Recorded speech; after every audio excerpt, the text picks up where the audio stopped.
Thank you, Chairman. Yes, thank you, members of the committee.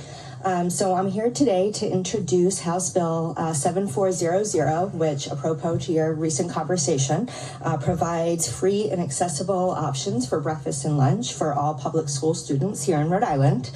And so just to be clear, because I feel like there has been a lot of conversation about this does not mean every single public school student in Rhode Island is going to eat free breakfast and lunch and get free breakfast and lunch. It just gives students the option to have that breakfast and lunch. And we actually have a very good idea about what that participation would look like through our years of COVID. So we had 2 years of free meals.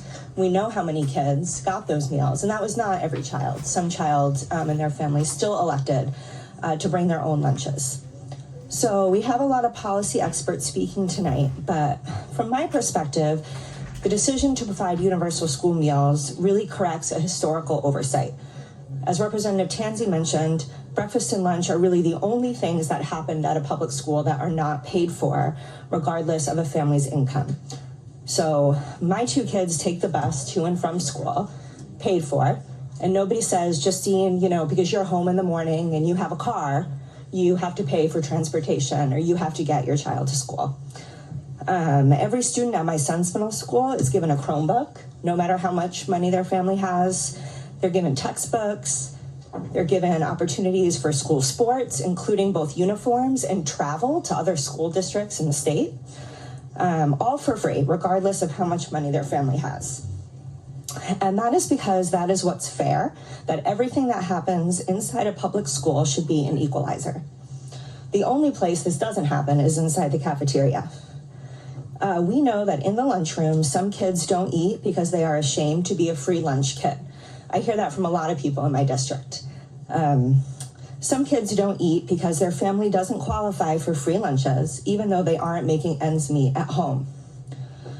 Some kids don't eat because the amount of money that a family has doesn't correlate to the quality of care and parenting and packing and sending in money for lunch. To quote from the Rhode Island Federation of Teachers letter that you all have, they wrote in their testimony, it is their contention that food insecurity and proper nutrition exists across the entire economic spectrum and is not limited to students living in poverty. Further, we know that a major problem in Rhode Island schools today is chronic absenteeism. Students are missing too much school, and that is reflected in their academic outcomes. One thing we know gets kids to school, and that motivates parents to get their kids to school, is food. We don't need to search for ways to remedy the absenteeism problem through rewards or fads when a proven investment is right in front of us. Another issue people are focused on is test scores. Well, before my kids take an important standardized test, we all get an email from our superintendent, and the first thing it says is, make sure your child has a good breakfast before they come to school today. Because we know that a full stomach correlates to better attention spans and higher grades.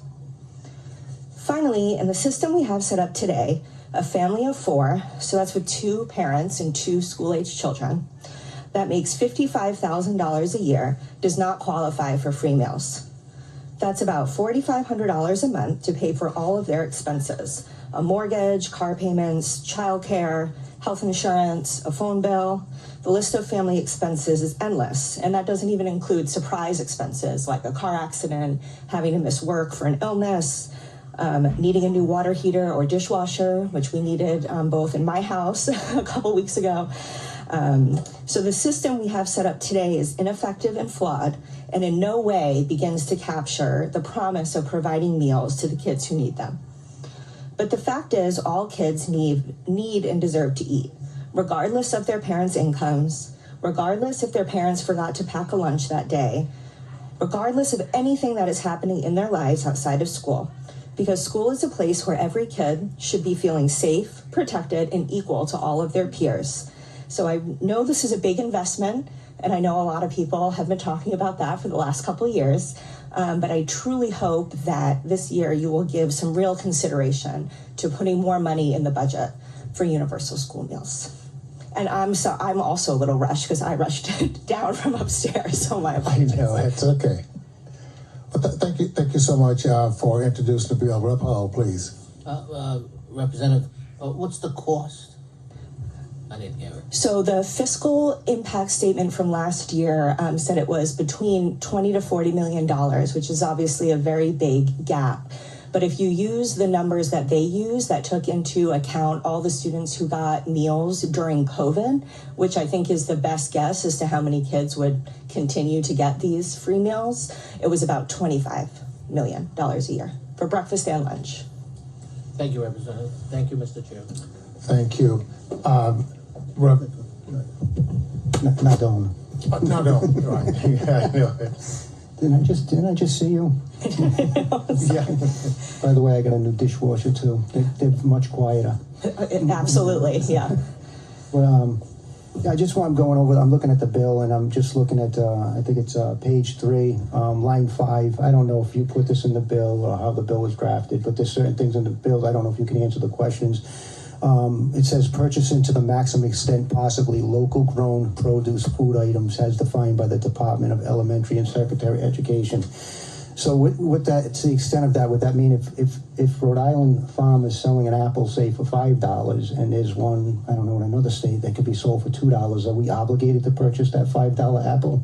So it is trying to encourage school districts to do what is fiscally possible for them. You know, if there is such a huge difference in price and it is not possible, they wouldn't be obligated. But we could certainly try to clarify that language. The idea around that is to, you know, help our farms and our local businesses, but also kids eat more local food. And when it's local, that means it's fresher and it is a higher quality and just tastier. And the more food that we can source locally, the more people who want to eat the food and the more students who participate in the program, the higher our federal reimbursements are. So we want to encourage tastier, fresher, more local food. Right, I agree with that. I agree with purchasing local. I just don't want the municipalities or the state to get gouged because of that. Agree. We could clarify that if that became a concern. And the other thing would be on, I don't know, line 7, providing culturally relevant meals and engaging student and family choices in menu development. I mean, in a free lunch program, it just seems like another layer of complexity. I mean, is that really necessary? I mean, well, this bill goes a little far beyond just a free lunch program. It also talks about how long the student should have for lunch and, you know, a little more about that. But we do, you know, I have heard concerns from a lot of districts about the food their students would prefer to eat both culturally at lunch in school. And I can tell you from my own anecdotal experience, having kids in school, whenever they kind of do the taste tests and they involve the kids in determining what to have at school, more kids participate and they eat healthier food and they eat better food. But it is also to address the food waste issue that you also brought up last year. Whereas if you're involving families in the decisions, the kids in the decisions, and you're offering more culturally relevant food, more of the food gets eaten. And so our goal is to make sure that we eliminate, you know, this. All right, so there's a study that quantifies that. Yeah, we can provide testimony to you after. Thank you. And there'll be more experts, of course, other than me coming up that can probably answer some of those questions. Thanks very much, Representative Nadone. Any other questions from the panel for Rep. Caldwell? Okay, thank you for reintroducing. I appreciate that. Okay, so now this phase of what we're doing is where we have the audience help us out. And again, I say, look to your left and right, and you see a lot of people sitting there. So we're going to ask you to, when you come up with the help of Chris, he's going to direct those who are here to testify on the list for or against this, you know, what they have to say. Please keep it down to 3 minutes. You'll hear a little clock go off, and that just means you should start ending the conversation at that point. So just introduce yourselves and fire away. Hi, the red light means that the mic is on? Yeah. Okay. Hi, my name is Mia Victorino, and I represent the students at Davies Tech and others across Rhode Island. I'm in support of Bill H7400. As a student, I am able to see into the school and experience firsthand what students go through when they can't afford lunch. I can assume that you are all familiar with the experience of working long hours and being expected to deliver the highest quality work possible. Now imagine doing that on an empty stomach for 8 hours straight in 7 different classes. I have witnessed numerous instances of students going the entire day without eating and begging for food from friends to avoid getting headaches, stomach pain, and simply being able to focus in other classes. Our school nurse has had multiple students come to our office complaining of headaches and stomach pains because they haven't eaten. Why? Well, because they can't afford it. Making school lunches free will help students be able to get the nutrition they need without having to pay for and or rack up debt. A study published in the Journal of School Health shows that most school lunches make up about 30% of fruits and vegetables a student eats. 30% is a lot if you think about it when a student doesn't get much proper nutrition. As of 2022, 31% of Rhode Island households are food insecure. That's roughly 339,700 of the 1.096 million people in the state. FRAC shows that making lunches free can help reduce food insecurity by 3.8%.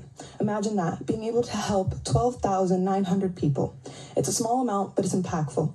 Of course, my math might be a little off, but it's still an incredible thing. Less homes would have to worry about feeding their child 3 meals a day when they are getting 2 for free at school, meaning they can focus on producing higher quality dinners for them at home, helping boost their nutrition and overall mental health at home and school. In the end, making lunches free is a vital step in helping our community's children receive a good, proper, nutrition-full meal. Thank you for your time and consideration. Well, thank you for your thorough preparation and presentation. That's very good. Whose district do you live in? I'm a Pawtucket. Yeah, okay, we'll figure that out. Just want to make sure you weren't in Newport. You might be replacing me. You're doing very good. So thank you. Appreciate it. Yes, sir. Yeah. Just give us your name and then your testimony. I'm Colin Faria from Lincoln and Central Falls District. Good afternoon, representatives and chairman. My name is Colin Faria from I think your mic might have. there you go. Okay. Good afternoon, representatives and chairman. My name is Colin Faria from Davies Tech Career and Technical School. Here to represent an ever-growing number of students affected by this issue, I want you to hear it from my point of view. Hunger. That is a word, a feeling that no one should have to bear, but many students today deal with anyways due to a lack of light being shed on these conditions. These effects can stem from a far line of issues ranging from something as simple as being reluctant to speak about their issues to the economic impact that inflation has had all across the USA. As a student myself, I have not experienced many of these issues, and I would consider myself lucky, but many others do not have this same luxury. Even though I've been well fed all my life, this crisis still has adverse effects on someone like me. How, might you ask? I can't imagine anyone believing it to be enjoyable to watch some of your friends, along with classmates, be worn out just from the sheer tiredness that hunger brings. It weighs on all of us to be worried about them just from the idea that they don't have a nutritious meal to come back to at home. One of the biggest arguments against fixing this crisis has been something along the lines of, this is an issue that very few students have, but they refuse to realize that this unfortunate condition is a disease that spreads and affects a large number of people, sometimes in ways that the public may not notice or be ready to accept. Even without mentioning the academic effect it had on students across America, hindering memory, mood, and motor skills overall, what reason do we have to force students to endure something as difficult as trying to learn on an empty stomach? I feel it is time for us to do something about this. Let's face it, we might not be able to seek the perfect option for everybody, but that does not mean we can't at least help it. Not reducing the quality to compensate, but to keep the ideal for both quality and quantity. Why have one when we can have both?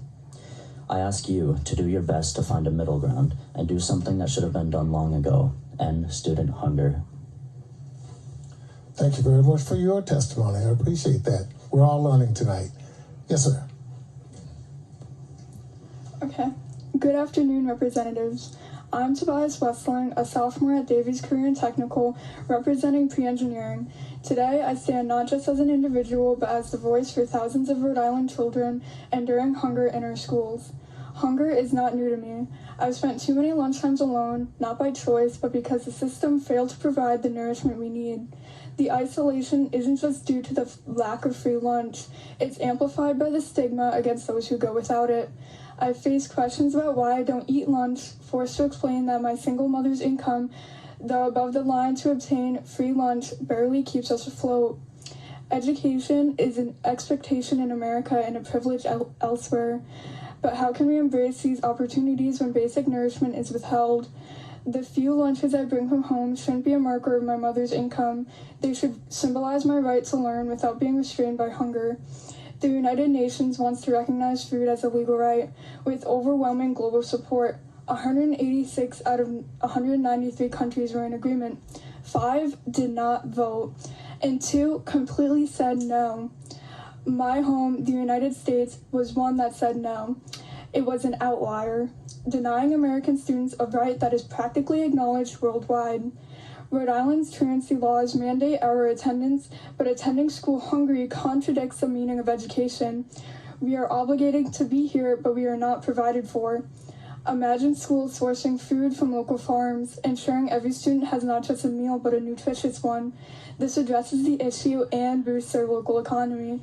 Continuing learning and growth depends on healthy eating.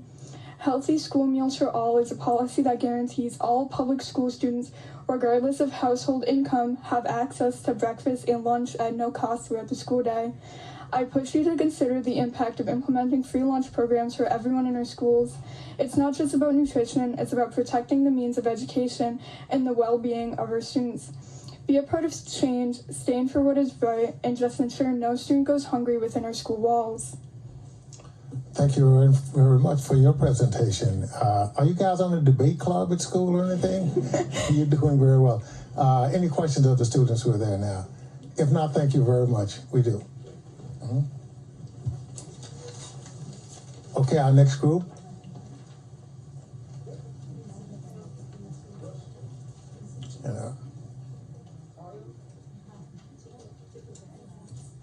Okay, thank you. Welcome. Come right up, please.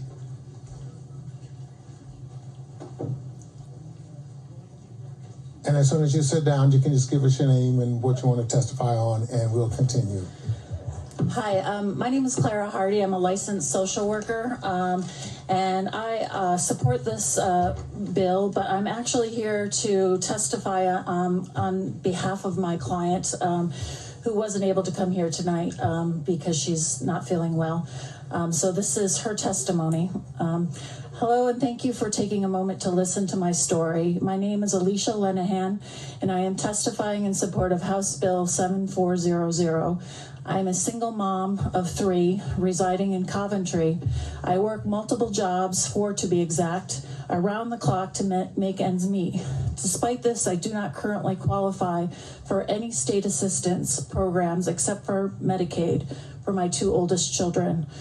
2 of my children are school aged, 9 years old and 13 years old, and my youngest will be entering kindergarten next fall. Because of our financial struggles, I have fallen behind on our lunch bill. Between the 2 kids, we have racked up a bill totaling $574.90 as of this morning. I have no idea when I will be able to pay this, and it is sure to worsen both as the school year continues and when my youngest child enters school later this year. I work hard to ensure that my children do not go without. It is also important for me that they do not worry about money or where they might get their next meal, as that worry should remain planted firmly on my own shoulders.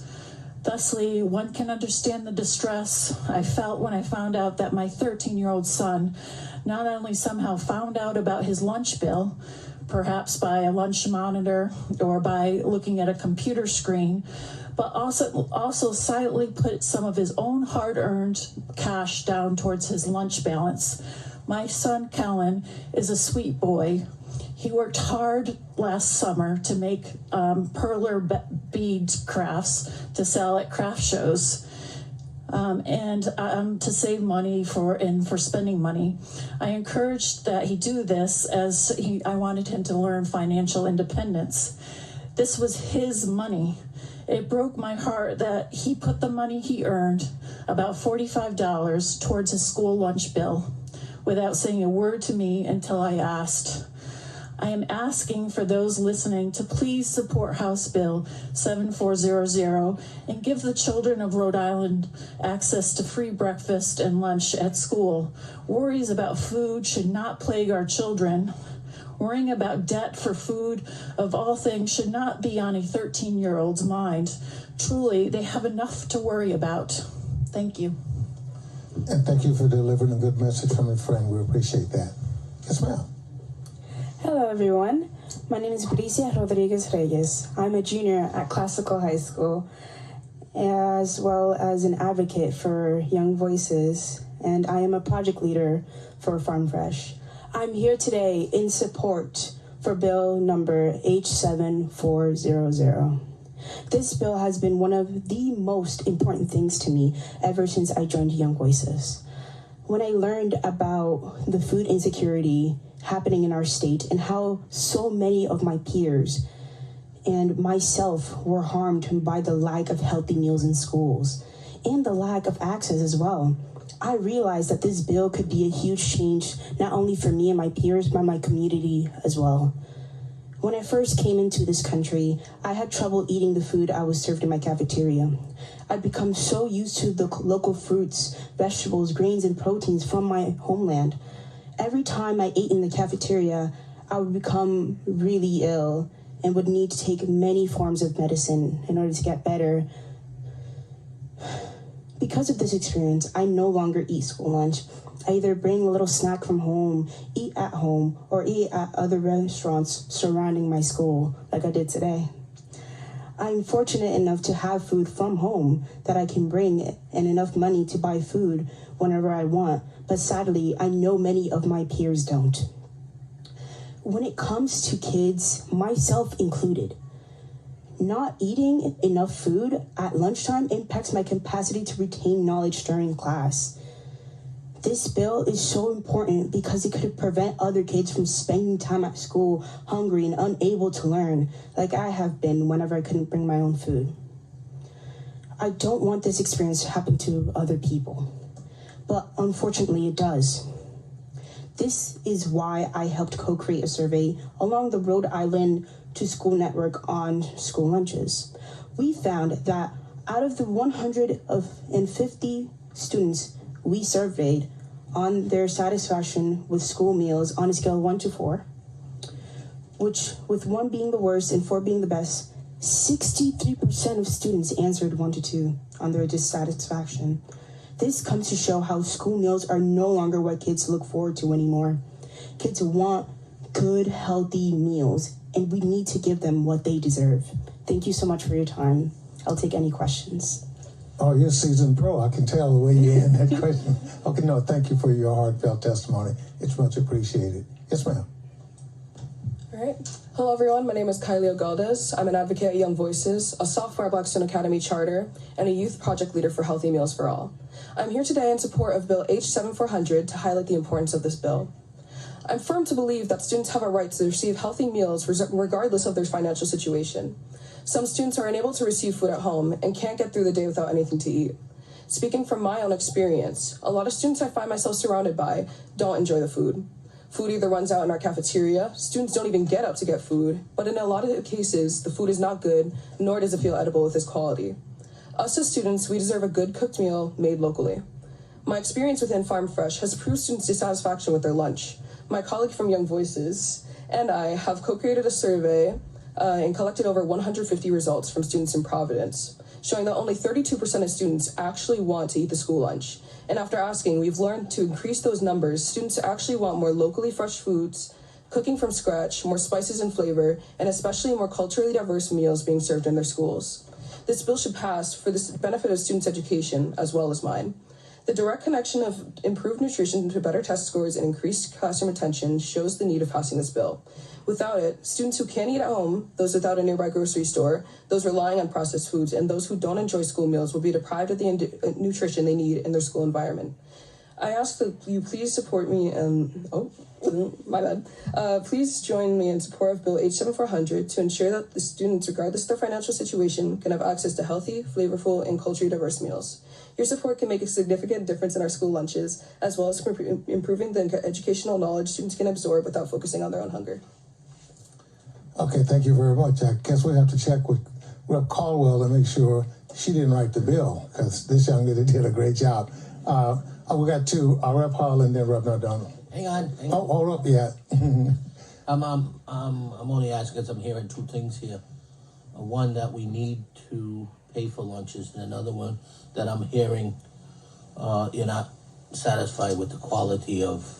Is that what I'm hearing? Both? Yes. Yes. It's free universal breakfast and lunches that are culturally, appropriate for schools. So, not everybody eats the same. So I understand. Does the bill speak to that? I believe Does. she mentioned that. Okay. Thank you. Okay, when you speak, make sure you're speaking to the mic so they can be picked up, right? Thank you very much. Okay, well, almost done, almost done. We have Rep. Nardone. I'm sorry, I forget your name. You were speaking on behalf of somebody from Coventry, did you Yes, say? I was. What was her name? Her name is Alicia Yeah, Lenahan. all right, thank you. Thank you. Thank you very much. He's a great advocate for his constituents. So, okay, you just dismiss at this point. Okay, we'll bring up another group.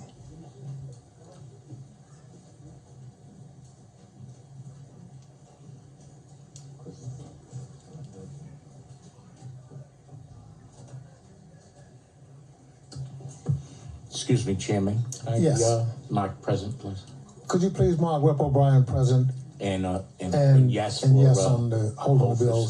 Study. Thank you, appreciate it. Okay, so we have another group that's up. We can start with you, sir, since you're on the end, and then we just go across your name and then your 3-minute testimony. Good evening, Mr. Chair, evening. esteemed members of the House Finance Committee. All right, so my name is Jason Cashdan. I'm a resident of Providence. I hold a master's degree from the Tufts University Friedman School of Nutrition Science and Policy, and come with a 5-year career background in film and journalism. I'm here today to express my strong support for H 7400 and to strongly encourage to fund healthy school meals for all. With findings from a report that I produced for the Hassenfeld Institute at Brown. I want to provide 2 quick points where currently the state is leaving students behind, and 2 opportunities that schools could take right now to secure more funding to get all the funding necessary to have a permanent Healthy School Meals for All program. And I also have a ton of copies of the report here, and I've emailed that, and I think some of this will cover some of the questions that you all had and support some of the testimony here today as well. So the current school lunch and breakfast program is still failing some of the students whose parents make over the income qualifying limit, but don't make enough to meet what the standard of needs budget is estimated to be, about $70,000. So those families are still not able to meet basic needs like housing and transportation and food, but their children don't qualify for free or reduced price meals. And that's for a 2-parent household and 2-child household. Additionally, about 80,000 students or families last year suffered cuts to their benefits when the pandemic waivers were ended. And some of those parents have to seek out additional income to make up for those lost benefits.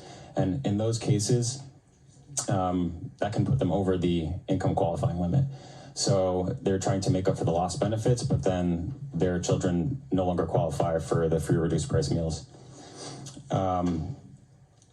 U.S. school meal programs are a key driver to improve food insecurity in children. Breakfasts and lunches served at schools are more nutritious than meals obtained elsewhere and are really a critical intervention point to combat the childhood obesity epidemic. This is especially true for children in low-income households. And access to quality meals, as you've heard before, improves concentration, it improves academic performance.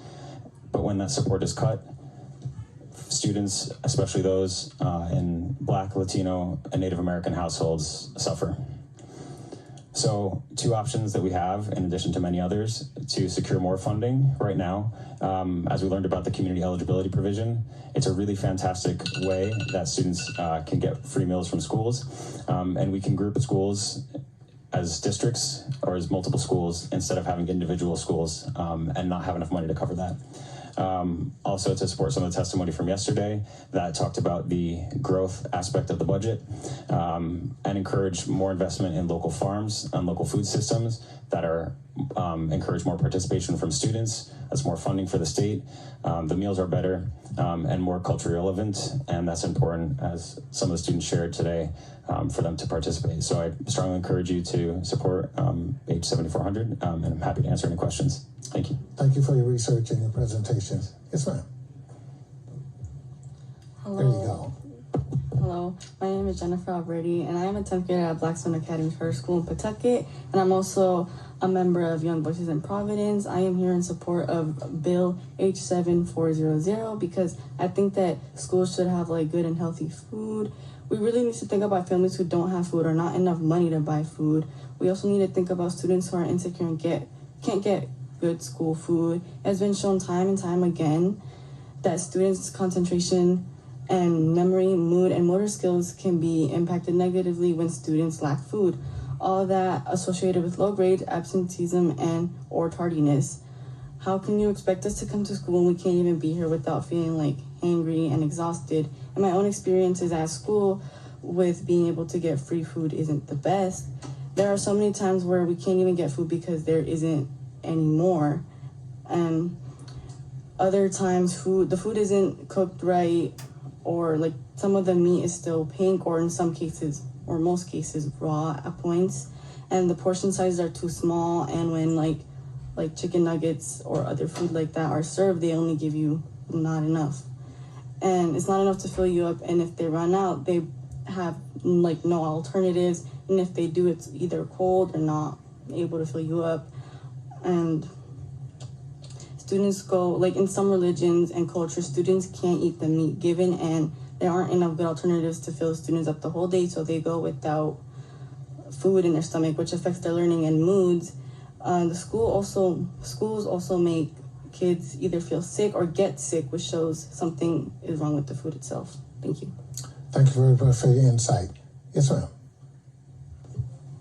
Good afternoon, everyone. My name is Andrea Gonzalez Sanchez. I am a program coordinator at Young Voices in Providence, as well as an alumni of Classical High School.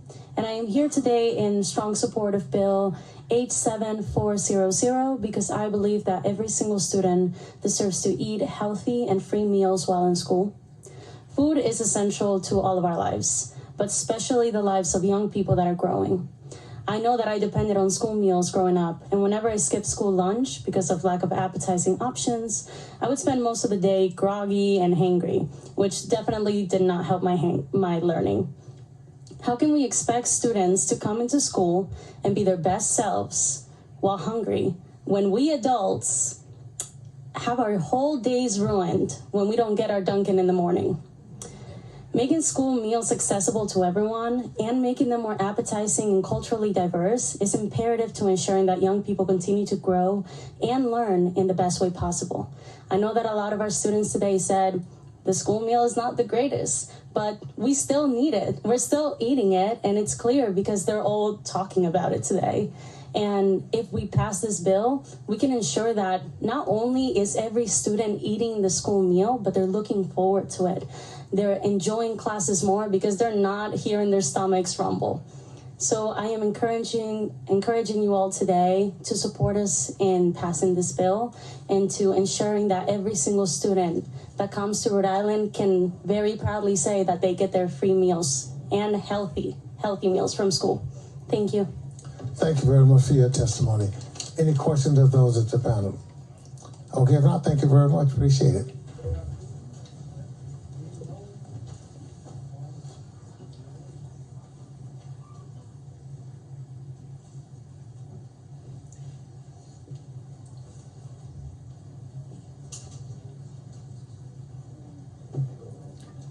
Okay, thank you for your patience. If you would come on down.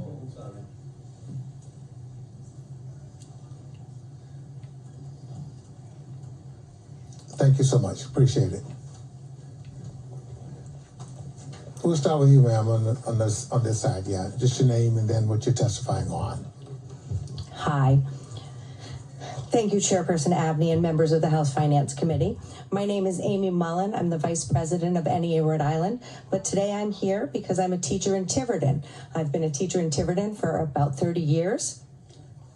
And I'm here to ask you to decrease the $1.2 million reduction in state aid that the governor's budget includes for the Tiverton School Department. That cut is just too deep.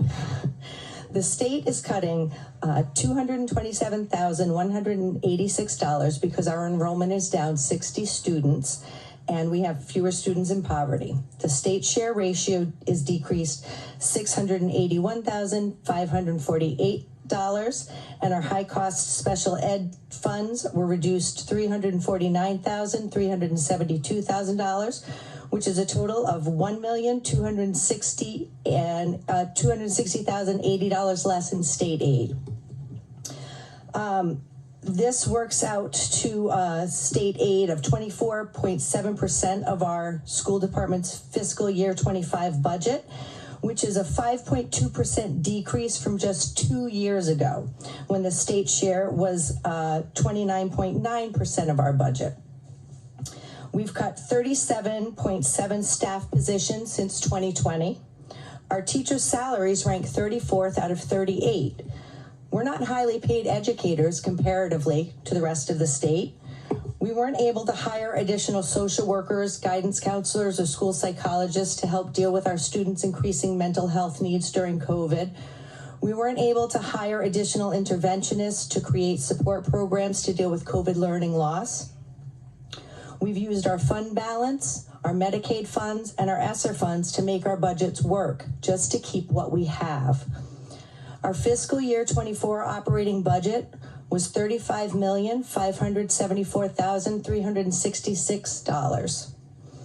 Our fiscal year 25 local appropriations, including state aid, the most we can get is $34,811. That's $1,273,555 less than last year. Our costs haven't decreased, despite the fact that we haven't added programs or staff. It just costs more to run a school department, just like it costs more to run our households every year. We have our salaries and step increases for increased experience, lane increases for increased higher education learning credits. Transportation costs have increased 3.6%. The trust has told us to anticipate medical and dental increases between 8 and 10%. Repairs and maintenance costs have increased 4.3%. Our high-cost, low-incident special education out-of-district placements have increased. So this gives us a level operating budget with nothing new of $39,090,416. That leaves us with a $4,789,605 budget shortfall. And the most we can ask for from the town is 4%. That's $1,093,743. That is not enough to cover the cut in state aid. It's not enough to cover the increases that are legally and contractually responsible to run our school system. It's not enough to make our budget work. Please make adjustments to the budget, the governor's budget, so that it can be workable for Tiverton students, for Tiverton's future, and continue to advocate for changes to fix our broken state funding formula. Thank you for your time and consideration. I'm happy to answer any questions. And thank you for testifying. You can go right ahead. Red light means the mic is on.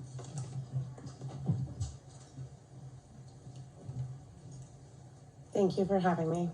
My name is Carrie Jardine. I live in East Providence, and I work as a first grade teacher in the Portsmouth School District. My son attends East Providence High School, and my daughter is a student at Riverside Middle School. I'm the president of NEA Portsmouth. I'm here today representing 230 educators, and I'm a member of NEA Rhode Island. I've always wanted to be a teacher. I value education. I've always loved school, and I love learning. I have a master's degree, and I recently finished over 100 hours of professional development on the science of reading.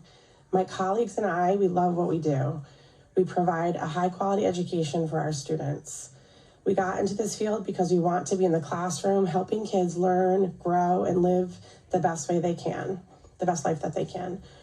We do a great job of that in Portsmouth. Every day we help kids learn to read, to think critically, to ask questions. We help students experience other cultures through world language courses and the arts. Our science program has been recognized at a national level. We received the prestigious Green Ribbon Award. We don't always enjoy spending our time writing testimony and analyzing state budgets, but we love the jobs that we do. The jobs have undeniably gotten a lot harder over the years. Schools today are very different from when most of us sat behind a desk reading a textbook. The requirements that we face, the responsibilities, the training required have all increased dramatically, and the student behaviors and the mental health crisis we face are like nothing that I've ever experienced in my 20 years as an educator. All of my colleagues leave work every day exhausted. We give everything to our students every day. Our kids deserve a great education, an education that we are trained to provide them, but it's getting harder and harder every year. Our schools are already underfunded. We face huge challenges hiring and retaining enough staff, from educators to substitutes to support staff. For Portsmouth, the budget cuts this year mean a loss of a special educator at the elementary level, a reduction of a 5th grade classroom, 2 high school positions are being cut, the special education transition program is being cut. We're also eliminating 4 intervention positions because of the loss of ESSER funds. So if these cuts go through, our students will lose out. We will lose highly trained educators right now, as has been stated. Right now, we need more resources so that we can continue to provide a well-rounded quality education. These cuts would be devastating and would significantly hamper our ability to provide the education that all our students deserve. We love our students, we do the best for them, but we need your help. So please do not let these cuts go through. Please provide the funding our districts need and provide the education for all our students. Thank you. And thank you very much for your testimony and all the hard work that you do. Sir, go right ahead. Red light means it's on. Thank you. Hi, my name is Bob DeLellis, and I work for the Burrillville School District. My colleagues and I spoke here in 2012 regarding pension reform and the issues that would negatively impact Burrillville as a result. I'm sad to say that we were right. Now I'm here to avoid the ongoing cuts to the state aid to Burrillville and the negative impacts that it will have on kids. Very few people are going into teaching. There's a national teacher shortage, which is bad for kids. We are the lowest paid teachers at every step. So we lost 30 teachers in the past 2.5 years to other districts, which is bad for kids. Teachers can't retire, which would allow new teachers to come in at a lower step. That's if we can find any. We are losing students to other district CTE programs throughout the state at a cost to Burrillville of $15,000 to $17,000 a student. Almost 104 students from Burrillville are enrolled in charter schools at a cost to Burrillville of $9,000 a student. That's almost $1 million leaving the town. Charter schools will see $20 million, which will account for 10% of the students in fiscal year 2025. The formula is partly based on a school's enrollment. So we're losing students to other districts, charter schools, at a cost to Burrillville, and then the formula says that we're losing enrollment. And our enrollment is down. So we take another hit again based on that. The formula in this respect is bad for kids. In 2012, I said the problems were being swept under the rugs of the cities and towns. Now Burrillville can't even afford a rug. Therefore, these issues are out in the open, and Burrillville residents, teachers, and students are watching. Please don't cut aid to Burrillville. Thank you for your time. And thank you for your testimony. You're all set.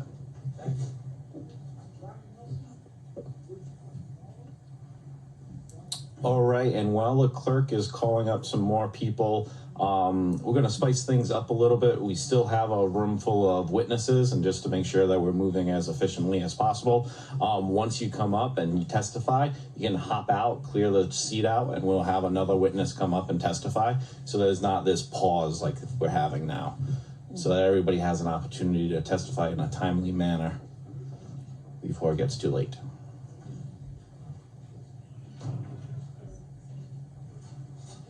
All right, and you can rock and roll. I'll jump right in. Thank you.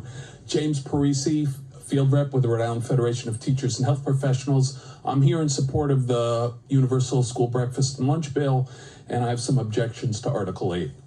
Appreciate the bill sponsor referencing Frank Flynn's letter. We did provide written testimony in support of the Universal School Lunch.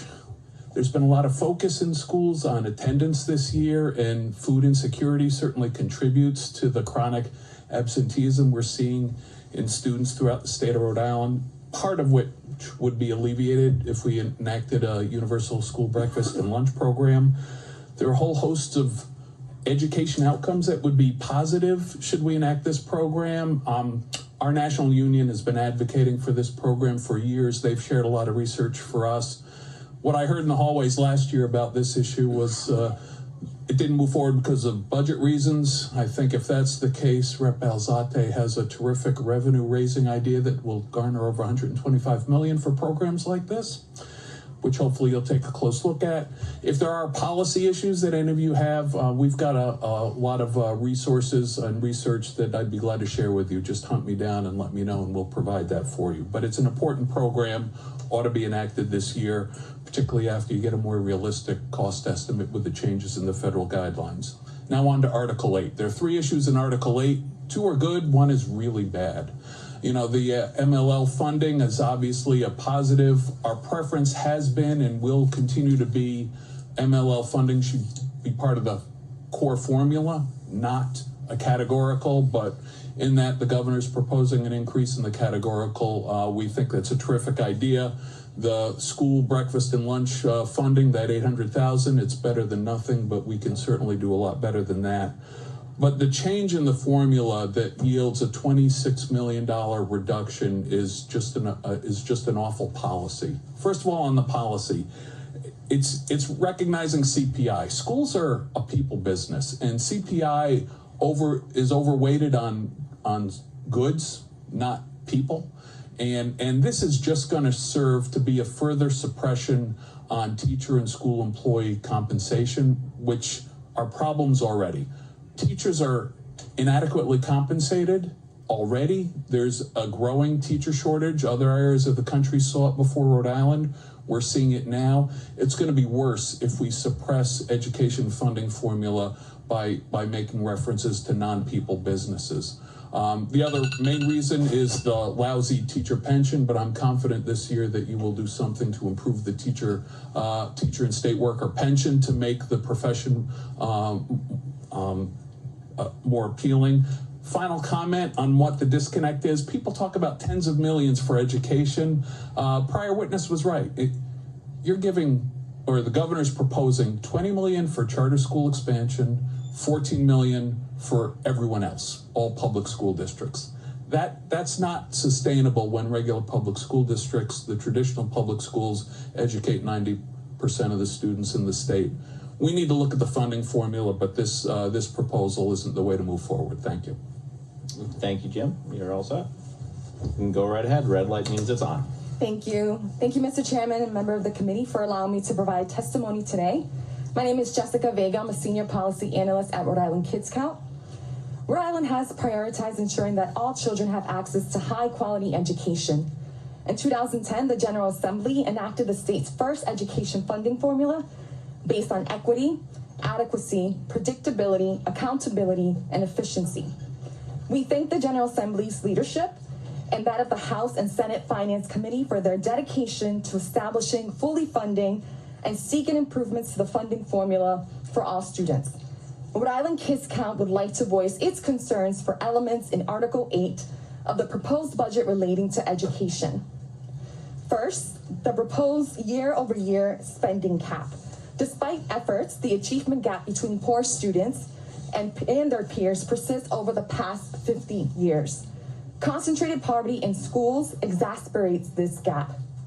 Future Ed at George Washington University reports that 41 states allocate extra funding for impoverished students, with 22 additional providing support for districts with concentrated poverty. Article 8 of the governor's proposed budget includes a cap on the year-over-year of the core instructional amount, that is the average inflation rate over the prior 5 years. The proposed 3.9 cap to the core funding would have harmful implications for all students, particularly students for urban districts who heavily depend on state funding. If the governor's proposed budget is adopted, schools, especially those in urban areas where state aid is a large part of their budget, would see significant slowdown in funding growth. The limitation would propose considerable challenges for urban districts in addressing the diverse educational needs of their students. Second, last year, Rhode Island Kids Count released an issue brief on multilingual learners in Rhode Island, highlighting their growing numbers, unique assets, needs, and strategies for supporting their success.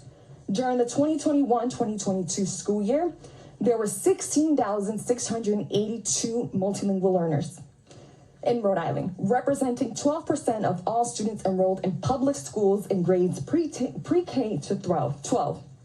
The number of MLL students has nearly doubled in the past decade.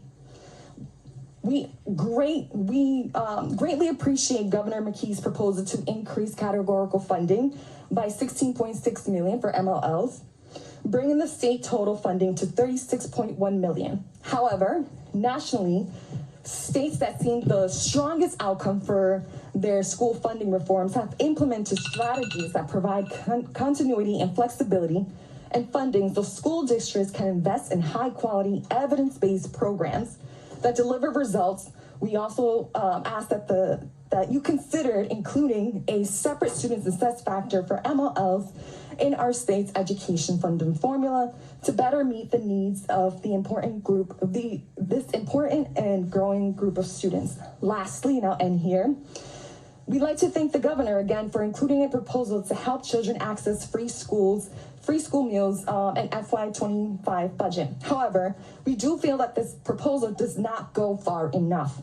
It does not include funding needed to provide free and healthy school meals for all public school students, an investment that the overwhelmingly majority of Rhode Islanders agree with. Rhode Island Kids Count supports Representative Cladwell's bill, House Bill 7400.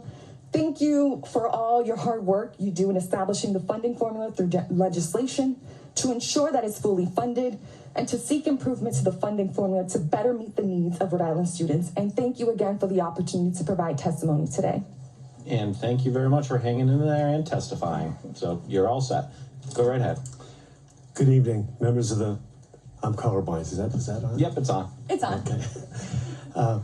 My name is Tim Ryan, and I represent the Rhode Island School Superintendents Association.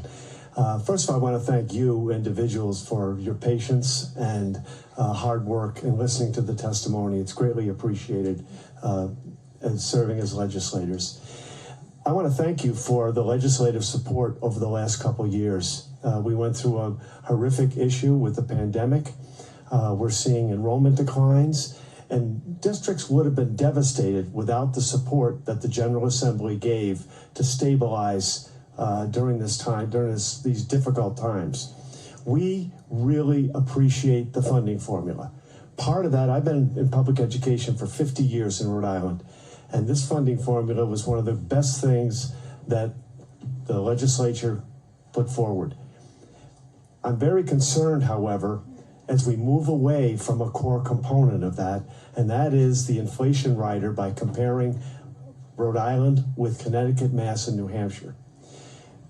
I appreciate the increases in MLL funding.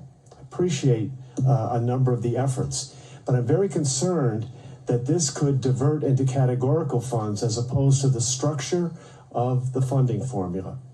We really want to keep that funding formula, and I think last year, the General Assembly increased the success factor from 40 to 43%. A huge improvement and an important step to take care of our children of greatest need who live in communities of poverty. I think what we suggest would be to retool the core funding formula, including MLL, rather than treat it as a categorical, and also include transportation. I testified the other night, districts spend $40 million, not for busing their kids within their district, but out of district transportation. This is a monumental cost. $6 million is contributed to offset by the state for private schools, but and for statewide transportation, but $34 million is for just out of state, out of district transportation. Another missing piece in the funding formula is local contribution. I don't want to pick on anybody, but Providence over the last 10 years has raised the local share for schools in Providence 0.5%. If Providence were to kick in what is typical, I think we would see a much different budget. And the last point I'd like to make is the $20 million for charter schools. I think that's a huge amount, and it goes to, frankly, I'll give you a personal example. My granddaughter attends Vartan Gregorian School in Providence. Providence, let's say, spends $18,000 per pupil, okay? That goes to a charter school. But charter schools don't pay into the pension fund. They don't pay for children who with high-cost special needs and programs. They don't pay for CTE programs. They don't pay for out-of-district transportation. So a charter school child, very few of these kids have an IEP, is getting $18,000 or more per pupil, whereas my granddaughter gets about 14. We need equality in our public funding, and especially for the communities in need, not to invest in charter schools that simply divert funds and don't outperform our public schools. Thank you very much. And thank you very much for your testimony.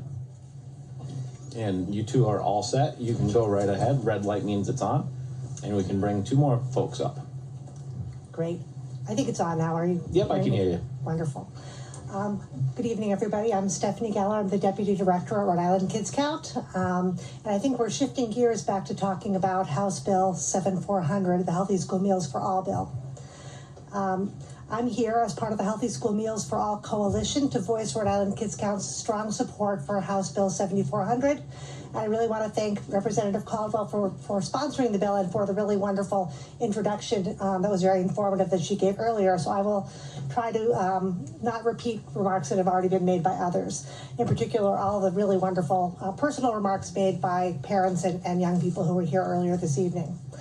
I want to thank Governor McKee for thinking about this issue and including a proposal to help children access free school meals in his fiscal year 2020-25 budget. However, we don't feel this proposal really goes far enough. It doesn't include the funds we need to provide free and healthy school meals for all children, and that's what we need to fight hunger and to ensure that our children are ready to learn. I don't think people have talked yet about the number of other states that have implemented healthy school meals for all.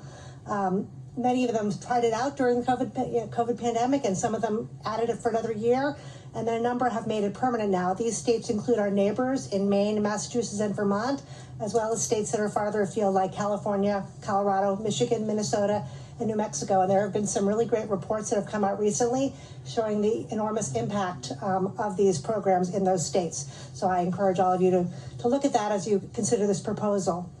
I think a lot of the testimony you've heard earlier has talked about why so many states are going in this direction. First of all, as been stated before, children cannot learn on an empty stomach. The Rhode Island Life Index, a survey that's conducted by Blue Cross Blue Shield of Rhode Island and Brown University, found that more than a third, or 38% of Rhode Island households with children are food insecure. And we know that children who are hungry are more likely to have behavioral, emotional, and academic problems, more likely to be tardy and absent from school, be suspended, and repeat a grade. And we all know how big a priority it is for our state to improve our educational outcomes, to reduce chronic absence, and to improve graduation rates and overall education outcomes. Also, providing school meals to all children will reduce stigma and improve equity. We know that children, as was stated before, some kids are just nervous about being identified as a free meal kid. But when everyone gets something, then it's a program for everybody, and it's not just a program for poor kids. Also, I don't think it's been highlighted enough that providing school meals to all children would reduce administrative costs. Schools spend a tremendous amount of time and effort collecting and processing school meal applications and collecting school meal debt. And this bill would ease the administrative burden for schools and end the problem of unpaid meal debt. I'll be brief and trying to wrap up quickly. We also are really happy that this bill encourages schools to adopt policies and practices that improve access to school meals. Policies we've been talking about for a long time at Rhode Island Kids Count in the fact book, and I included a chart in my written testimony showing the impact of the community eligibility provision and some of the alternative school meals offerings like breakfast after the bell, grab-and-go meals, breakfast in the classroom. The bill also includes provisions that will maximize federal funds available to support school meals and, as I said, encourage models that we know work. So we encourage the committee to really carefully consider this bill and to pass this so that all kids have access to nutritious school meals. We think this is an important ingredient that our state needs to improve educational outcomes. And thank you for the opportunity to testify. And thank you for your testimony. You're all set. Go right ahead. Red light's on. Good afternoon, Chairman Ebney and members of the House Committee on Finance. My name is Jocelyn Antonio, and I am the Director of Program Implementation and Policy at the Hassenfeld Child Health Innovation Institute at Brown University School of Public Health. I am providing this testimony in my individual capacity. I strongly urge you for your favorable consideration and passage of H 7400, sponsored by Representative Caldwell. This bill proposes the visionary step of creating a universal school breakfast and lunch program that would provide free meals to all Rhode Island students attending public schools, regardless of the student's financial status. This program is not just about food. It's about investing in the future of all children in Rhode Island, our state's collective well-being, and our economic prosperity. The COVID-19 pandemic exposed the stark reality of food insecurity for many families in our country, including those in Rhode Island. The reality was and continues to be that many children school meals are the only meals that they receive throughout the day. We now have seen that the USDA granted authority implemented waivers have expired, and so we have seen that the school meals that were once provided are no longer available. The end of this policy means that we should be turning it into a permanent state investment for the children of Rhode Island and the families. Universal school meals are not just about providing food to children, they're about improving academic performance and attendance, promoting sociability among students, enhancing health outcomes, boosting student participation in school meals, and preventing students from feeling stigmatized for receiving free or reduced school meals or not being able to pay for them. You simply cannot perform at your best if you are hungry. The governor's proposed budget for fiscal year 2025 aims to provide 20 free school meals to about 6,500 students who are currently eligible for reduced price school meals. This bill would complement that investment by including funding for free school meals for all children. This legislation will enable Rhode Island to join 9 states in our nation that have already implemented statewide universal school meals. California, Maine, and Colorado are showing that the continuation of universal school meals goes beyond the pandemic is effective and crucial to the well-being of children and families. Rhode Island can help lead a national movement. Nearly 1 in 3 Rhode Island families cannot afford adequate food, and this is disproportionately impacting families of color. A universal school meal program that is effective and equitable can be huge in addressing these inequities. H 7400 is more than just another row in the state's budget. It's an investment in the well-being, health, and potential of every child in Rhode Island. As a person who received free school meals during my K through 12 schooling, I sit before you as that investment. I respectfully urge your favorable consideration and passage of this important bill for the nourishment of the minds, bodies, and dreams of the children of Rhode Island of the present and future. Thank you for your time. And thank you very much for your testimony. And you two are all set, so you can hop up, make some room for the next guests. Button is on.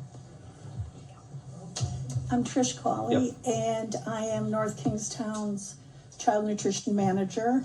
And we are a unique community because we are the only self-operating child nutrition program in the state of Rhode Island. I just want to, as you saw previously with the CEP numbers for the schools, you saw North Kingstown, one CEP. We qualified for one CEP, we took that one CEP. And we have 266 kids who enjoy that.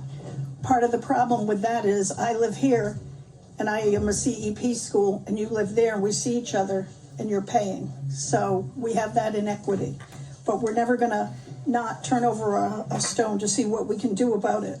Quickly, just about when you have, I'm here in favor of the free meals, by the way. I just wanted to tap on a couple of things here.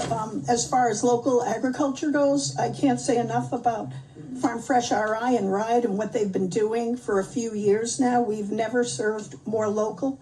North Kingstown has a flash freezer. We're able to buy things in the top, the height of the harvest season, and we're still serving local blueberries and green beans and broccoli in our program now, in spite of what those other students said about it. The other thing too, by having more reimbursements, we're able to have more equipment. For the first time in the history of North Kingstown, we are now cooking in all our schools. The elementary schools never cooked, but we took the money because of technology. You have ventless equipment, and now we're cooking in the schools, first time ever. But I also want to just mention that the budget, with reduced children being free, will only benefit 72 kids in North Kingstown. It's nothing. But it's interesting. Everything happens for a reason. I'm kind of going off the cuff now. I had to go on a cash register today, which is always like oh no, but I enjoy it. So of course it slows things out. Who's that? I'm not on there often, things like that. And I saw a student I had worked with dodge, peripherally I saw them dodge and go to another register. Went back to my office, and I had worked with this student on a project, so I knew who they were. I knew a little bit about them.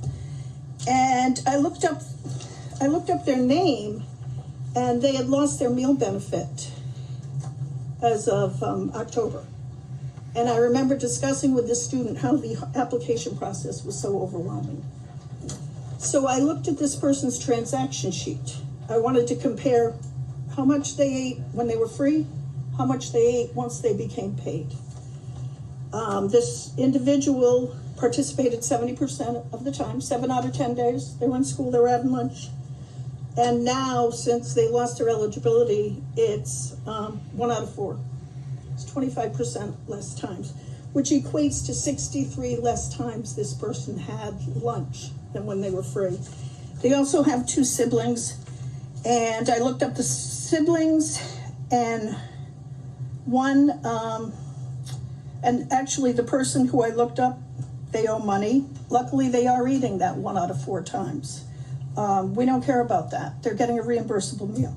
The sibling, I looked up the sibling. The sibling owed $121, but the transaction report really told the story where this particular 11th grader is trying to pay their bill. They have paid $36 somehow. I don't know if they're a babysitter or what they are, and at one point, they paid 50 cents on their account. I would have never seen this if this all didn't play out today. And then there was a middle school student who had lunch, same family, and they haven't had lunch once since they lost their eligibility. So I just wanted to share with you what is going on at the front lines. There's a lot of phenomenal things going on, but this is just killing me, just the angst of their self-esteem. This person just freaking out because they're like, what's she doing there, and dodging. And I just, I had to just come and give up my heartfelt plea to go all the way, go for the free meals for all. And you did a wonderful job. So the heartfelt testimony is very important and it is very impactful. So thank you for hanging in there and sharing that. So like it does go a long way. So thank you very much. You can go right ahead. Thank you, Chair and members of the committee. My name is Megan Tucker. I'm with the American Heart Association, and I want to thank the governor for his proposal on school meals. But the need is great, and we ask that you please support House Bill 7400 and ensure access to healthy school meals for all students. And I think the incredible students who spoke tonight and our partners have already hit on all the key points.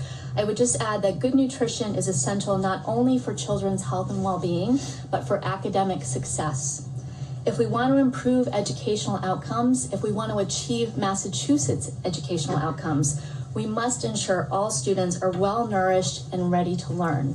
As you heard, 8 states have already done this. Let's add our state to that list.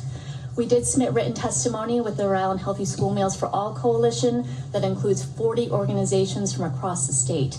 We hope that you'll support this important proposal. Thank you. Thank you very much, Megan. Thank you, Mr. Chairman and members of the committee. This will be the shortest testimony you'll hear from me in probably 23 years I've been up here. I represent the American Heart Association, and Megan did a much better job than I will ever do. And my testimony may not be as heartfelt as others that you hear, but I also represent Sodexo Food Services, and they're very much in support of H7400. And I just want to take this opportunity to thank Representative Caldwell, but I also want to recognize the leader on this committee and one of the leaders in the state when it comes to this idea and this process of free school lunch, and that's Representative Tansey. Thanks for all she does, and I want to thank you all for your time tonight. Thanks. Thank you very much. Heartfelt is important, but brevity is appreciated. So We're getting questions. Oh, Rep. Hull has a question, I guess. Well, and it's going to be simple. I'm hearing from the children who need free lunch, but I'm also hearing a complaint that the food is no good. Yep. What is the DESCO doing? So it's a great question, Deputy Speaker. We actually met with the Speaker last week. I brought in some Sodexo experts, and I will have some packets of information from all of you to kind of narrow down why we think it's actually less costly than without it. But it's a great question. There is some cultural things in the city of Providence. One of the issues obviously is the whole grain mandate, that it's 100% whole grain. As we know, some of the culture in Providence don't have brown rice. They prefer white rice. With whole grain, it's tough to do that. We're noticing that they're not eating the brown rices, the white rice. So that's a discussion we want to have. It's some other things as well. So we do need to provide healthy meals. There is waste in meals. I'm not here to say there's not. There is I know Representative Nardone asked that question last year. I do remember that. There is waste, and one of the things that we need to accomplish is to make sure there's less waste and make sure that the meals, healthy meals that are being served, are also meals that children will eat. That's a good question, and I do have some thoughts, which I think will be at a better time. Thank you. Yep. Important information. Thank you. You got it. You're all set. Alex, go ahead. Good evening. Hello, my name is Alex Lucini. I'm an Assistant Executive Director for NEA Rhode Island, and I reside in Johnston. I'm testifying tonight in support of HB 7400 on behalf of NEA Rhode Island. Providing students with essential tools for academic success in schools is critical for the success of our entire state of Rhode Island. Our local education agencies provide textbooks, one-to-one technology, field trips, and curricular materials to public school students regardless of household income level. The same should be said for school meals. Meal access is a catalyst for increased student attendance and achievement. There were several experts this evening that spoke to the specific technical aspects of this bill and how they align to the desired outcomes of our school districts. So I want to provide some perspectives as a former classroom teacher and a former and very proud lunchroom captain. Nowhere in a public school is inequity more visible than in a lunchroom. As students set aside their academics and shift to peer socialization for that 20 to 30 minutes a school day, the differences between them become magnified. From their clothing and shoes to personal technology and backpacks, a social hierarchy is constructed before their very eyes. Our students as young as 4 or 5, and then going up through high school, realize that the social world is a system of haves and have-nots. What is most troubling is that our school meal systems further exemplify and promote this inequity. We see free lunch chips, meal debt notices, and other interventions that demonstrate not only acceptance of, but encourage the inequity between students. This committee has heard many proposals in the past to invest in large-scale development projects to spur economic development here in Rhode Island. A great way to truly spur economic growth in Rhode Island would be to invest in our students. Further, if the goal of public education in Rhode Island is equitable access to that education, HB 7400 is an essential step to ensuring this in our communities and with our most precious asset in this state, and that's our students. I've witnessed this firsthand, as well as countless other educators across the state, as well as support professionals. Our students need equal access, and a universal school meal program would provide this. So on behalf of NEA Rhode Island, I strongly urge passage of House Bill 7400. Thank you very much. Thank you for your testimony, Alex. Andrew. I'm Andrew Schiff. I'm the CEO of the Rhode Island Community Food Bank. In my opinion, Healthy School Meals for All, as proposed by Representative Caldwell's bill, is a tremendous opportunity for Rhode Island. If I came before you tonight with a new program that could improve attendance, behavior, and academic achievement at the same time, decreasing food insecurity and the risk of child hunger, I trust you would want to bring it to Rhode Island. We can do all of this with Healthy School Meals for All. Breakfast and lunch are not new programs. Over the years, they've proven vital for student success. We just need to make better use of both programs. We saw the benefits of providing meals to all children at no charge during the pandemic. In the 2021-22 school year, when Congress authorized schools to provide free meals, participation in school breakfast and lunch increased dramatically. Unfortunately, when Congress ended the program in June 2022, participation dropped. What changed? We returned to the old system of charging parents for school meals based on household income.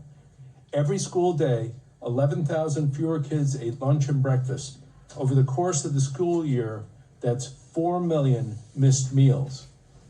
States that funded Healthy School Meals for All after the federal program ended, like Massachusetts, Maine, and Vermont, have actually seen participation increase.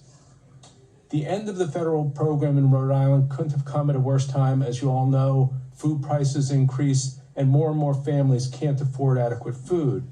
The number of people turning to food pantries that are part of the food bank's statewide network increased 25% in just the last year. Now we're serving 80,000 people each month. Over 1/3 of the households served at food pantries are families with children.